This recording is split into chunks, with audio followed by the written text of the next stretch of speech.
Bapak dan Ibu, judul yang ditugaskan oleh kawan-kawan UI kepada saya, Building Supply Chain Resilient Through Digital Transformation in Circular Economy Era. Ini benar-benar judul yang sangat bagus buat saya, terutama sektor industri, terlebih setelah pasca pandemi ini, yang mana pandemi Pak Presiden mendeklarasikan negara kita terkena pandemi bulan Maret 2020, dan kemarin baru bulan Mei kemarin, sekitar 2 minggu yang lalu, Pak Presiden baru kita lepas dari pandemi. Pandemi ini benar-benar memukul kita dan memberi pelajaran buat supply chain resilience, ya, di mana negara-negara di dunia ini baru terbelalak, terperangah, di mana bergantung pada satu negara, kita bisa sebut semua supply chain-nya bergantung pada Cina. Ya, tahun itu benar-benar kita mendapat pelajaran. Kementerian Perindustrian juga mendapat pelajaran banyak, di mana kalau judulnya ini ada digital transformation, ya, perindustrian dengan pengalaman pandemi ini di mana rantai supply terputus dan negara-negara semua bergantung pada satu negara dengan Cina, dan digital transformation-nya ini juga kita juga sangat mendapat pengalaman di mana sebelum pandemi ini blessing-nya kita baru mendeklarasikan pada 14 Februari 2018 mendeklarasikan Indonesia Making 4.0, di mana ekonomi berbasis, industri berbasis digital transformation untuk era Making 4.0. Ya, kalau era 1, era 2 itu era 3, era 1 berdasarkan masih tradisional, era 2 industri awal, ketiga otomatisasi, keempat berdasarkan sudah digital yang berdasarkan IoT, big data, IoT dan lainnya, ya. Nah, alhamdulillah blessing dalam menghadapi pandemi itu. Kenapa saya ceritakan ini? Nanti di belakang akan kita kait-kaitkan itu, ya. Bapak dan Ibu, sebelum masuk ke yang lebih detail, saya ingin melihat peran dari sektor manufaktur, ya. Dari sektor manufaktur ini, karena kalau nanti Bapak kaitkan dengan rantai supply, dengan digital transformation dan circular economy era, di mana industri harus juga masuk dan peduli terhadap circular economy. Ya, lanjut halaman. Ya, saya akan bercerita secara ini terkait kinerja sektor industri dan pengembangan industri nasional yang terkait dengan judul tadi. Lanjut. Ya, kita di depan kita bisa lihat ada 4 tabel, di mana pasca pandemi ini menjadi buat kami Kementerian Perindustrian sekali lagi seperti saya bilang tadi blessing. Sudah beberapa tahun Kementerian Perindustrian, ya, tidak bisa tumbuh melewati pertumbuhan ekonomi. Dan tahun ini alhamdulillah, ya, pertumbuhan ekonomi rata-rata ya tahun kita bisa di atas pertumbuhan ekonomi yang cuma 5,01. Ya, kita tumbuh sektor industri non migas tumbuh di atas 5,01, di mana angkanya ada 5,47. Berapa persen share-nya kita? Kontribusi sektor manufaktur memang belum bisa melebihi pasca sebelum 98, di mana kita bisa tumbuh di atas 20. Sekarang tapi kita bisa tumbuh lumayan bagus sebesar 17,34. Ya, Bapak dan Ibu, selain itu juga dari sisi ekspor, pertumbuhan kita sangat bagus sekali, pertumbuhan ekspornya, di mana pertumbuhannya mencapai 29.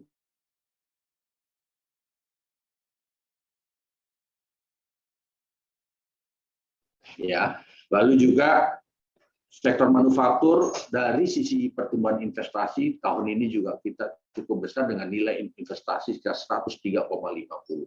Jadi kalau kita lihat dari share, dari growth pertumbuhannya, seharusnya sektor manufaktur sudah seharusnya menjadi perhatian lebih dari pemerintah, ya, karena kita memberikan sekitar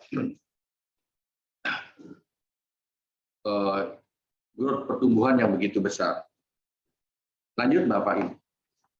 Ya, kalau kita lihat dari ya kontribusi terhadap PDB yang tadi saya bilang kita 17,34. Lalu di selanjutnya ya kalau kita melihat selama pandemi ini, selama Omikron, ya, sangat bergejolak untuk kita lihat di Purchasing Manager Index. Apa sih Purchasing Manager Index? Yang kita biasa kenal dengan PMI, yang pemerakasannya adalah market, ya, yang sudah dimulai sekitar tahun 70-an untuk melihat berapa ekspansifnya sektor manufaktur.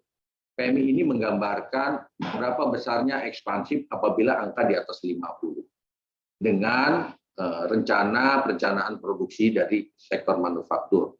Nah, pada saat pandemi, ya, sektor manufaktur itu rata-rata tumbuh di atas 50. Ada beberapa mungkin gambaran Bapak dan Ibu melihat di angka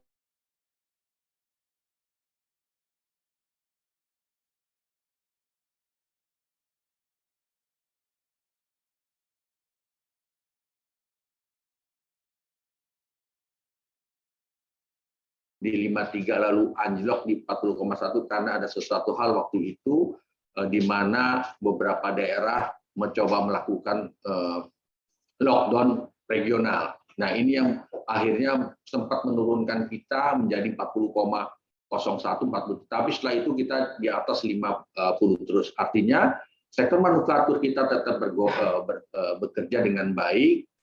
Nah, ini juga karena apa? Nanti kita bisa lihat kenapa PMI kita bisa tetap tinggi. Ini karena juga faktor digitalisasi dan rantai supply yang terus berjalan. Lanjut. Kita masuk langsung ke pengembangan industri nasional. Ya, lanjut. Secara garis besar pertumbuhan industri, ya, arah pembangunan industri kita ada di dalam rencana induk pembangunan industri nasional dari tahun 2015 sampai 2035. Walaupun ini terus kita lakukan perbaikan dan revisi sesuai dengan perkembangan yang ada. Misalnya 2018 kita mulai mendeklarasikan Making 4.0, lalu dengan pandemi kita ada pengalaman. Nah, ini pada prinsipnya kita berkeinginan industri kita maju dan berdaya saing. Industri kita mandiri dan berdaulat. Dan yang paling penting yang terkait dengan sebuah industri yang berkeadilan dan inklusif. Sebenarnya tadi jadi makanya judulnya ini semua ada di RIPIN kita, ya, industri yang mandiri berdaulat tentunya dengan segala teknologi yang ada, industri maju dan berdaya saing tentunya juga terkait dengan teknologi, terkait dengan investasi, terkait dengan digitalisasi. Lanjut. Ya.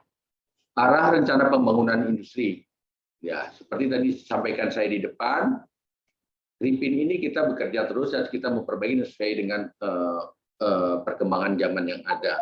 Untuk RIPIN tahun 2024, kita berkeinginan industri kita mencapai keunggulan kompetitif dan berwawasan lingkungan. Ya, apa sih yang kita lakukan? Kita melakukan penguatan struktur industri, satu. Nah, perbaikan alur material melalui pembangunan industri hulu, terkait lagi dengan judulnya, ya, dengan rantai supply. Memperkuat iklim investasi dan keterbukaan perdagangan dalam rantai nilai produksi global, terkait lagi dengan judul yang ada.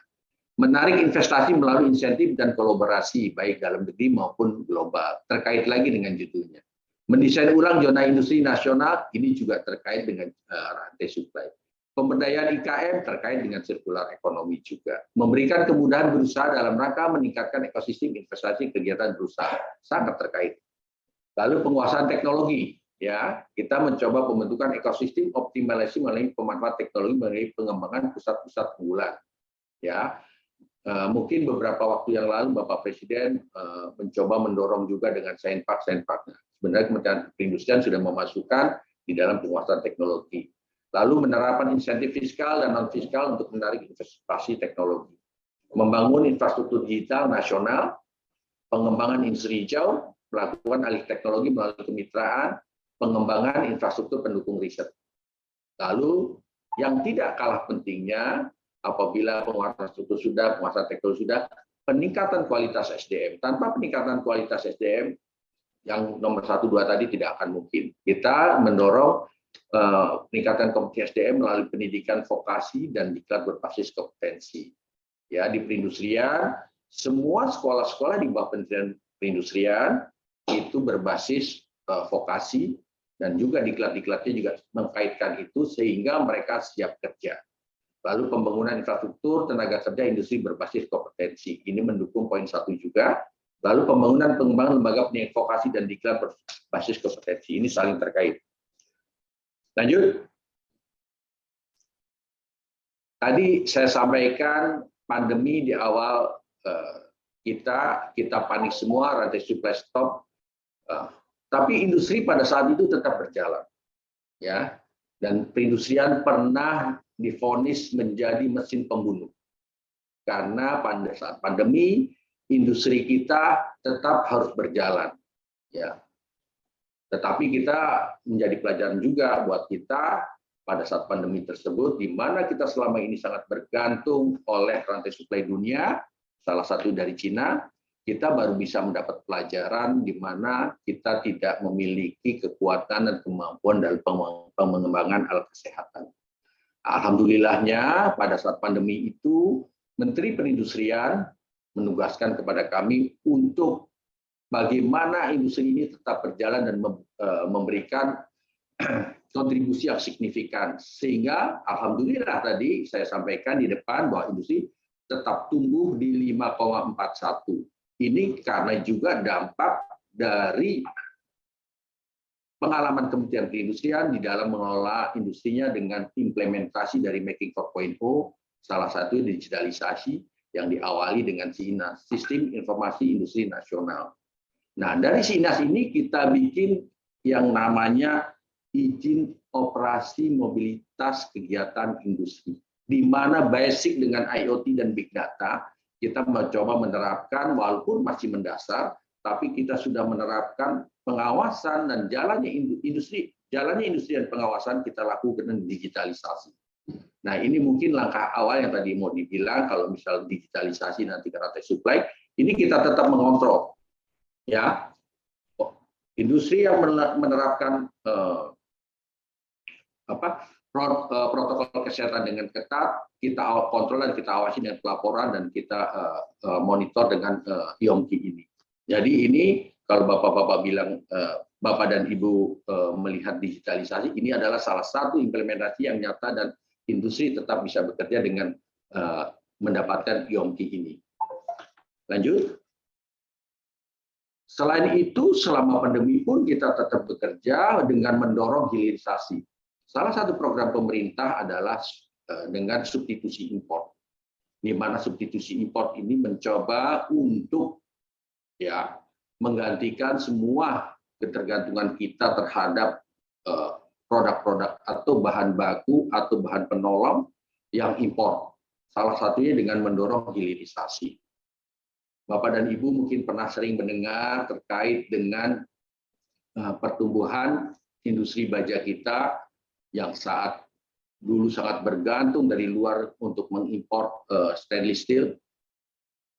Menjadi pengetahuan Bapak dan Ibu dan adik-adik mahasiswa waktu saat ini kita adalah penghasil stainless steel terbesar di dunia. Dan kita menjadi bagian rantai supply terpenting. Itu baru satu dari berbahan baku nikel. Jadi kita berusaha untuk memanfaatkan, memaksimalkan sumber bahan baku kita dengan hilirisasi, karena kita harapkan menghasilkan nilai tambah ada di dalam negeri, memperkuat struktur industri, bisa menyediakan lapangan kerja dan memberikan peluang usaha. Tapi apa hanya di sektor tambang? Tidak juga. Mungkin beberapa waktu yang lalu Bapak dan Ibu kenal punya masalah dengan minyak goreng. Minyak goreng menjadi bagian terpenting dari rantai suplai dari kelapa sawit. Dan kita sekarang adalah produsen kelapa sawit terbesar di dunia. Ya, CPO, turunan dari kelapa sawit, CPO terbesar di dunia dengan sekitar produk kita sekitar 47.000 ton CPO. Yang turunannya sampai saat sekarang kita sudah berhasil menurunkan 160 produk, jenis produk 168 HS. Nah, ini menjadi bagian penting dari rantai supply. Jadi kalau Bapak dan Ibu dari CPO, biodiesel, minyak goreng, turunannya dari sabun, sampo, ada semua di Indonesia. Dan kita menjadi basis yang paling penting. Lalu kedua, mungkin tadi saya sudah sampaikan nikel. Mungkin juga nanti sebentar lagi akan dilarang mengenai aluminium dan tembaga. Ya, ini juga sangat besar di kita. Mungkin sebentar lagi juga kita akan mencoba melokalisir untuk bagaimana rare earth kita kelola dengan baik. Ya, selain itu juga ada yang paling penting, yang sangat memberi pengaruh juga adalah yang selama ini kita abaikan dari migas dan batu bara. Ya, nah mungkin pengalaman di mana kita tidak bisa mengelola produksi gas kita dengan baik pada saat awal-awal orde baru mungkin, ya itu di mana gas kita kelola dengan baik menjadi pupuk segala. Nah setelah itu kita anjlok, tidak ada setelah 98 industri pupuk dan petrokimia yang baru karena kita quote unquote gasnya tidak kita bisa kelola dengan baik. Nah saat sekarang juga kita sebagai eksportir batu bara salah satu yang terbesar di dunia juga. Nah kita juga ingin mencoba bagaimana batu bara ini kita kelola untuk menjadi bahan dasar untuk kita hilirisasi lagi. Lanjut. Selain tadi substitusi impor menjadi program yang sangat kita dorong dan hilirisasi sebagai salah satu untuk pendalaman strukturnya. Salah satu untuk pendalaman strukturnya adalah saat ini kita menggunakan program peningkatan lokal konten, peningkatan penggunaan produk dalam negeri yang di bawahnya dalam pendalaman strukturnya kita menggunakan peningkatan lokal konten, itu tingkat komponen dalam negeri. Nah, hal-hal ini yang menjadi buat kita juga sangat penting.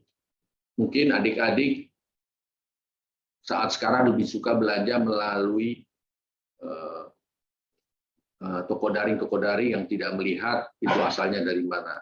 Nah, di dalam forum ini pun kami berharap adik-adik bisa, adik dan bapak dan ibu yang hadir dalam sini juga bisa peduli dengan produk-produk dalam negeri kita. Sehingga pendalaman struktur dan substitusi impor itu bisa berjalan apabila adik dan bapak ibu juga membeli produk-produk itu. Ya, lanjut. Baik itu IOMKI maupun tadi hilirisasi, lalu juga tadi TKDN, ya ini semua sudah kita padukan di dalam SINAS, ya karena nanti juga ada satu lagi program kita. Lanjutnya, ya. Nah, kita saat ini sedang mendorong, lanjut halaman 15, ya. Ini kita saat sekarang berkolaborasi dengan kementerian lain di dalam menyiapkan sebuah sistem digitalisasi nasional yang akan menjadi big data buat kita, terutama kalau dari sisi Kementerian Perindustrian kita kepentingannya adalah rantai supply dan demand, di mana nanti di dalam sistem neraca komoditi nasional ini ya mencakup banyak komoditi, kita akan melihat kebutuhan bahan baku industri dan suplai bahan baku industri. Jadi kapan kita boleh import, kapan kita memaksimalkan kebutuhan dalam negeri, ini akan sangat penting dan menjadi sebuah sistem yang sangat besar, yaitu SNANG. Dan SNANG ini juga tentunya akan menjadi basic kita dalam perencanaan pembangunan industri ke depannya. Karena kita akan tahu berapa yang dibutuhkan di dalam negeri, sehingga kapan kita bisa membuka pasar impor, kapan kita bahan baku kita boleh ekspor, dan ini semua akan masuk menjadi big data kita dan menjadi basis perencanaan kita. Bapak dan Ibu, tentunya rantai supply menjadi bagian hal yang penting yang tidak terlupakan dan tidak bisa ditinggalkan, karena pengalaman dengan pandemi di mana kita sangat bergantung dengan Cina itu memberi pelajaran buat kita. Lanjut dulu. Ya, Pengalaman pandemi ini memberi pelajaran buat kita tadi, dan sistem digitalisasi menjadi hal yang sangat penting. Kenapa yang saya memberi pelajaran? Pada saat pandemi ini kita ada obat yang tidak mampu kita buat, ada alat kesehatan tidak mampu kita buat. Padahal karena pandemi dalam waktu 6 bulan kita bisa menyiapkan itu dengan baik. Tetapi ada beberapa yang tidak bisa kita buat, misalnya obat. Yang paling sederhana, paracetamol aja kita masih sangat bergantung dengan India.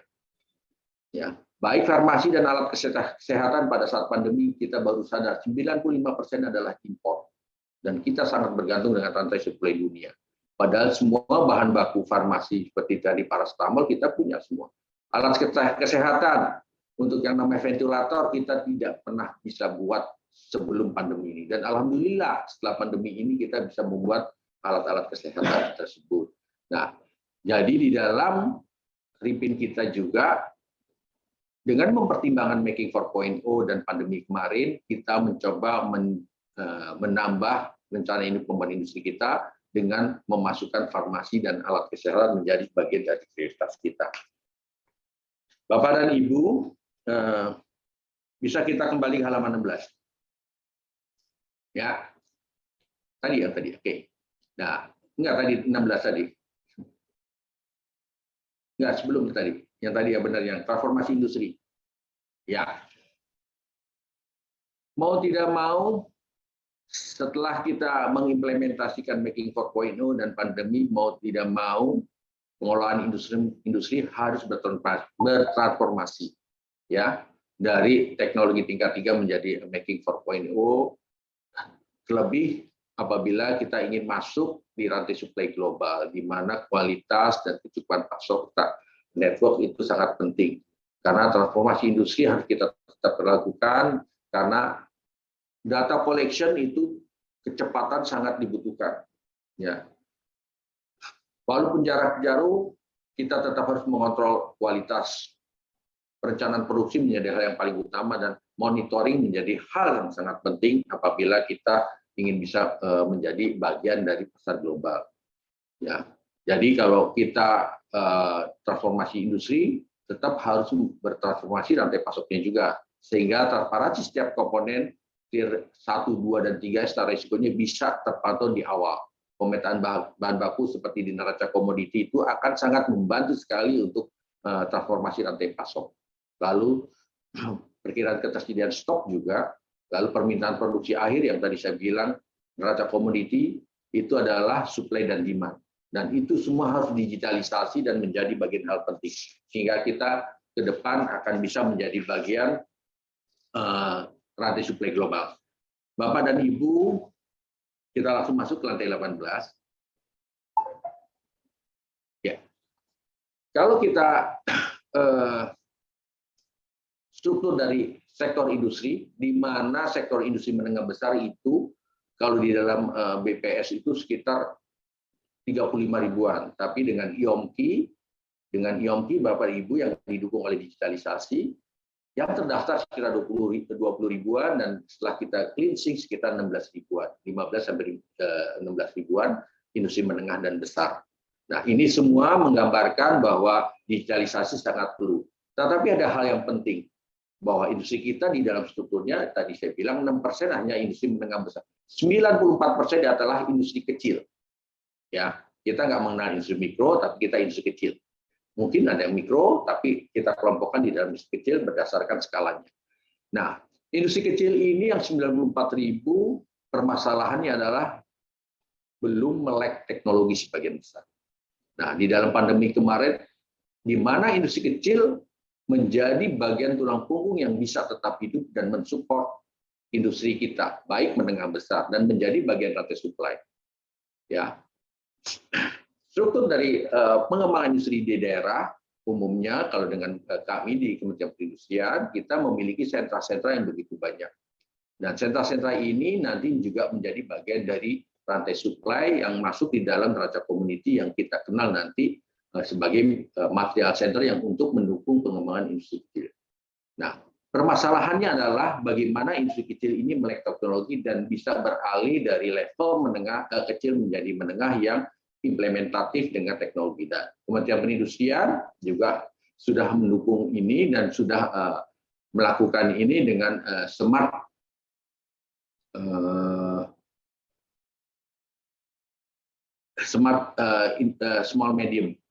small industry. Jadi sebagian di mana kita mencoba untuk membantu kawan-kawan dengan memberikan pengetahuan terkait digitalisasi dan peningkatan teknologinya. Selain itu juga kita mencoba melakukan kemitraan dengan baik industri menengah dan industri besar maupun BUMN. Terlebih di dalam belanja pemerintah yang tadi di depan dengan lokal konten P3DN promosi produk dalam negeri itu diutamakan adalah industri produk-produk industri kecil dan menengah, sehingga dukungan dari digitalisasi ini menjadi hal yang penting. Bapak dan Ibu, tentunya Kementerian Perindustrian tidak bekerja sendiri, industri tidak akan menjadi tuan rumah sendiri. Oleh karena itu, saya menghimbau Bapak dan Ibu serta adik-adik, mari kita beli produk Indonesia dan bangga menggunakan dan mau membeli produk Indonesia. Terima kasih banyak. Assalamualaikum warahmatullahi wabarakatuh.